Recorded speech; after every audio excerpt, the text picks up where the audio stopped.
Kadesh Urchatz. Second stage in the Pesach Seder is Urchatz. Literally, we're washing our hands. And for those of you who remember from previous years, at this time we pass around a bowl, put water in the cup, and the custom is to wash the hands of the person sitting next to you. In a sense, we are performing the kind of hand washing that the Leviim do for the Kohanim, the Levites do for the priests in the temple. As we said, the Seder is happening within a context where our home is basically the place of the holy. Our home is the temple. And each one of us who are engaging in this holy work tonight, we are doing work like the Kohanim do their work. Our devotion of this night, our actions of this night are inherently and ultimately meaningful, each one of us. And so we take on the role of priests when we wash our hands here. And it goes even deeper, because this custom is very weird, washing our hands at this stage. And what it is actually preparation for the karpas that we're about to eat. We're about to eat vegetable dipped in salt water. Now, in the times of the temple, when people kept laws strictly about being pure and impure, being in contact with Tumah and Tahara, so there was a practice specifically of people who were a little extra pious, that every time they ate food, they wanted to eat in purity. They wanted to maintain a state of purity, and specifically when it came to eating food, even vegetables or fruits that would get wet with water, which we're about to do here at the Seder, so that would have to happen in a state of purity. Now, already hundreds of years ago, the Shulchan Aruch, the standard code of Jewish law, said anybody who's washing their hands nowadays before they eat fruits for this kind of reason, it's an arrogant act. It's haughty. Who do you think you are? Acting like some kind of priest, acting like some kind of holy, pious person in the times of the temple. There's no need to practice the laws of purity when it comes to eating wet fruits and vegetables. But tonight, we actually all do it.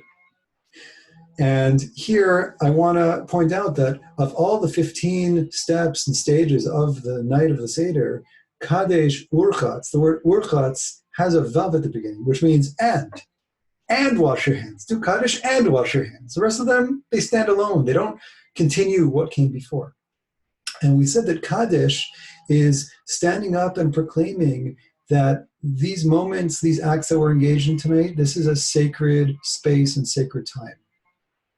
And the next step is Kaddish Urchatz. Once you do that, go ahead and do the next step with that same sense of nobility, with that same sense of importance of, here I am, I just said this is going to be holy, and now my first act that I do in that context, I'm doing it with a mentality and with a state of holiness. I'm practicing what I just proclaimed as my intention. Now I get my first chance to try this out. And Rabbi Natan Mibreslov, the main student of Rabbi Nachman, he says something so beautiful. He says the language rechitza, urachatz, washing hands. In Aramaic, that root rachatz means bitachon. It means trust and confidence. We say a prayer, for example, before we take out the Torah. It's quotes from the Zohar. Be ana rachitz, in you I place my trust, God. That word rachitz in Aramaic, it means trust. So it's one thing to say, me and my actions in my home, in this space, in these moments tonight, they are holy. It's another thing to trust that it's for real.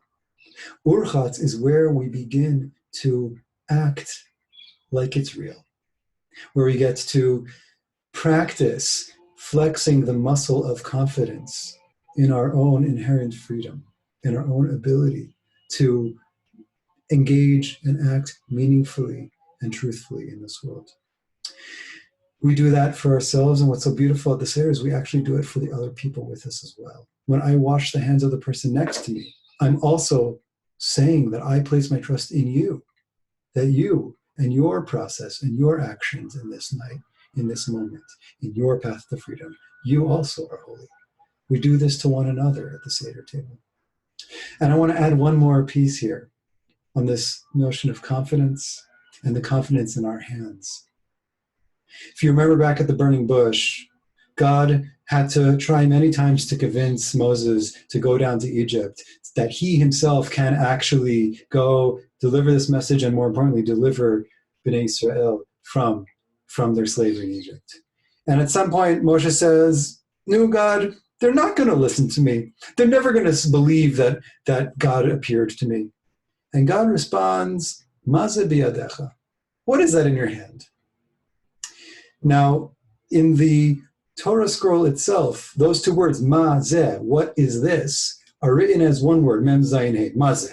What is it?